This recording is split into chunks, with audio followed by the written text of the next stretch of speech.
My girlfriend snapped, "You don't decide anything. I choose when you see me." I replied, "All right." 2 weeks later, she was at my doorstep, breathless, makeup ruined, begging me to explain something she wouldn't even show me. I'm Ethan, 31, and 6 weeks ago I learned that sometimes the best revenge is just stepping back and letting someone face the consequences of their own behavior. My girlfriend Kara and I had been together for almost 2 years. We met through a dating app, had a great first date at a wine bar downtown, and things progressed naturally from there.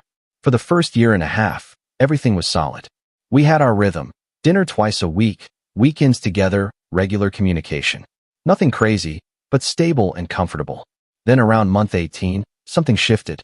Kara started becoming more controlling about our time together. She'd cancel plans last minute if something better came up with her friends. She'd go days without responding to my texts, then get upset if I made plans during those gaps. When I tried to schedule time together, she'd tell me she was too busy or needed space, but then get angry if I wasn't immediately available when she suddenly wanted to see me. The breaking point came 3 weeks ago on a Thursday night. I'd texted her Wednesday, asking if she wanted to grab dinner Friday. No response. Thursday afternoon, still nothing. Thursday evening around 7 p.m., I made plans to meet up with some college friends I hadn't seen in months for drinks Friday night. At 8:47 p.m. Thursday, Kara finally texted back, "Friday works. Pick me up at 7. I replied, "Sorry, I made other plans when I didn't hear back from you. How about Saturday instead?" My phone rang within 30 seconds. I answered to her voice already raised. "Are you serious right now? I'm telling you I'm free Friday, and you're choosing your friends over me." "Kara, I asked you Wednesday. It's been over 24 hours. I can't just sit around waiting for you to decide when you're available. This is exactly your problem. You're so inflexible. I have a busy life, Ethan. I can't drop everything to respond to your texts immediately. I'm not asking for immediately. I'm asking for some reasonable time frame. And I'm not asking you to drop anything. I'm just saying I already committed to other plans. Cancel them." "No." There was a pause. Then her voice went cold. "You don't decide anything. I choose when you see me. That's how this works. If you don't like it, maybe you're not mature enough for this relationship." Something in me just clicked off. I'd been making excuses for her behavior for months. She's stressed at work. She's going through something. She just needs space. But that sentence crystallized everything. She didn't want a partner. She wanted someone on standby. "All right," I said calmly. "All right what?" "All right, you choose when you see me. I'll wait for you to let me know when you're available next." "Good. Finally, you're understanding how this needs to work. Have a good night, Kara." I hung up. Then I did something I should have done months earlier. I stopped initiating contact. Completely. Update 1. The first few days were weird. My fingers would automatically go to text her good morning or send her a funny meme I saw. I'd stop myself each time. She'd said she chooses when we see each other. So I was letting her choose. Friday night with my friends was great. I realized I'd been declining or cutting short hangouts with them for months because I was always trying to accommodate Kara's unpredictable schedule. Saturday, I went to the gym, meal prepped for the week, deep cleaned my apartment. Sunday, I went hiking with my brother. Monday, I started a book I'd been meaning to read. Kara didn't text me until Tuesday afternoon, 5 days after our phone call. "Hey, free Thursday for dinner?" I was in a meeting, saw the notification, put my phone away. I responded that evening around 8 p.m. "Can't do Thursday. Have plans." This was true. I'd signed up for a weekly basketball league that met Thursday nights, something I'd wanted to do, but had never committed to because I was always keeping my schedule flexible for Kara. She replied immediately, "Friday then?" Working late Friday. Probably exhausted after. Saturday. Already have plans Saturday. This was also true. My college friends and I had decided to make Friday night drinks a regular thing, and Saturday I was helping my brother move furniture. "When are you free then? I'll let you know when something opens up." I could practically feel her confusion through the screen. This wasn't our dynamic. I was always the one trying to make plans, working around her schedule, being flexible. Now I was busy, genuinely busy with the life I was rebuilding while she'd been treating me like an option. She called Tuesday night. I let it go to voicemail. She called again Wednesday morning. I was genuinely in back-to-back meetings and couldn't answer. She called Wednesday evening. I was at dinner with friends. I texted back around 10 p.m. "Hey, saw I missed your calls. What's up? Can you call me back? Kind of late now." Text me what you need. No response. Update 2. A week went by.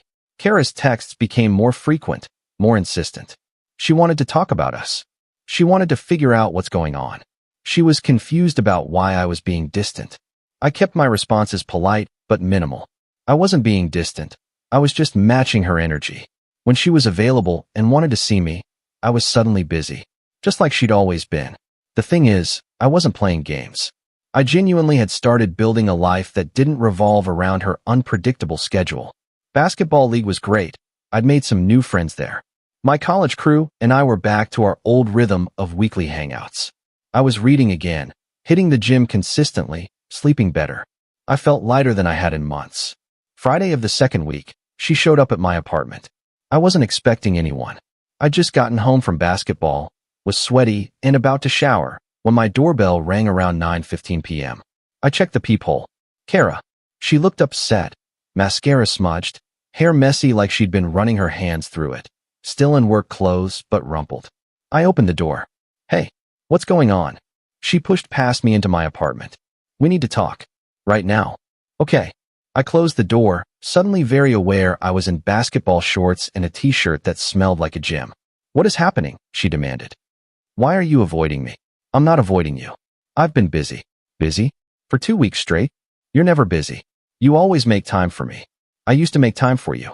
When we had a mutual relationship where both people made efforts to see each other. You told me I don't decide anything and you choose when you see me. So I'm letting you choose. That's not. I didn't mean it like that. How did you mean it? She opened her mouth, closed it, started pacing my small living room. I don't know. I was frustrated. But you can't just ice me out because of one fight. I'm not icing you out. I'm living my life. You wanted control over when we see each other. You have it. Let me know when you want to see me, and I'll tell you if I'm available. This is ridiculous. You're being petty. Maybe. But I'm also realizing something. The last few months, I've been the only one trying.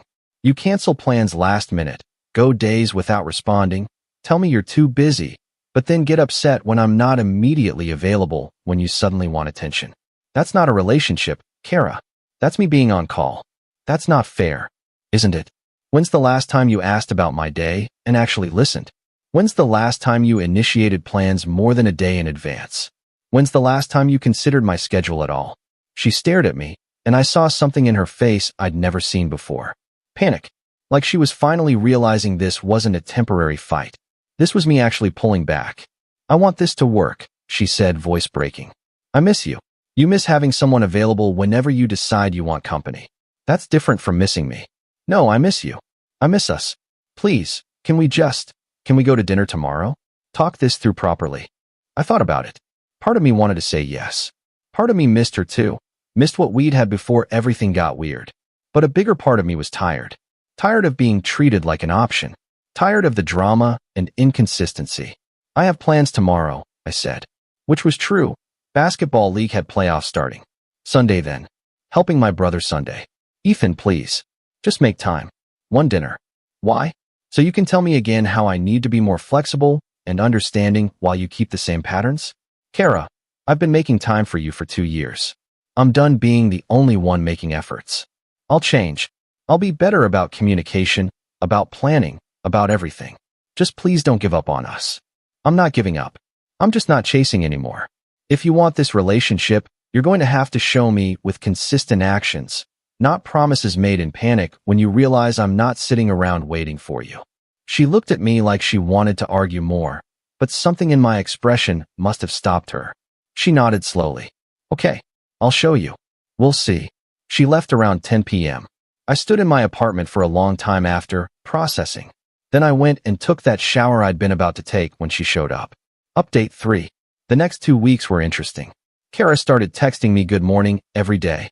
She'd send me articles she thought I'd like. She'd ask about my day and actually engage with my responses. She asked me out to dinner the following Thursday, asked me a week in advance. I said yes. We went to our favorite Italian place. She was on time, engaged, asked about my basketball league and my family. It felt like early days again.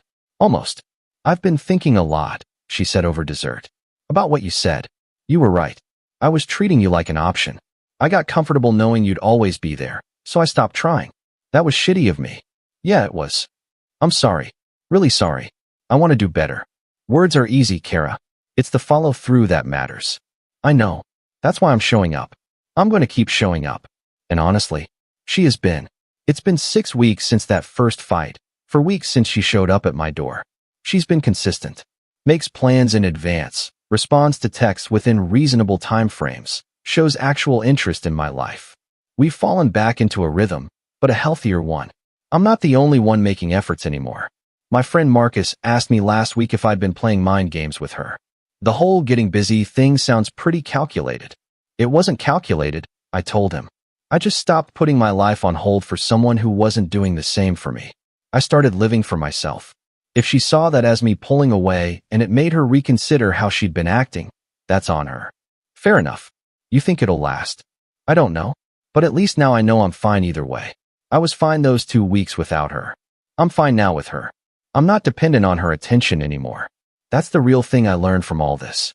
For months I'd been so focused on making her happy, on being available, on being the perfect boyfriend that I'd forgotten to have my own life. When she told me, "I choose when you see me," she accidentally freed me. Freed me to remember that I'm a complete person outside of a relationship.